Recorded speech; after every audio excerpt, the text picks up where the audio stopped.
இதுதான் நம்ம வீட்டு காம்போஸ்ட்டு. எல்லா குப்பையும் லைக்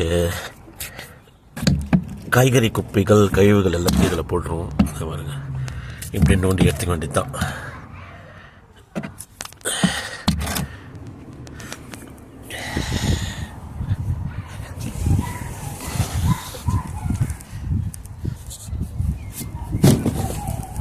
எடுத்து சுற்றி போட்டாச்சு.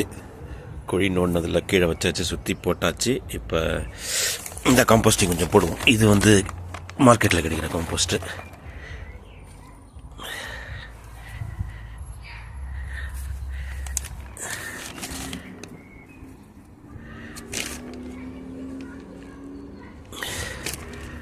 வச்சு பார்க்கலாம் இது எப்படி வருதுன்னு.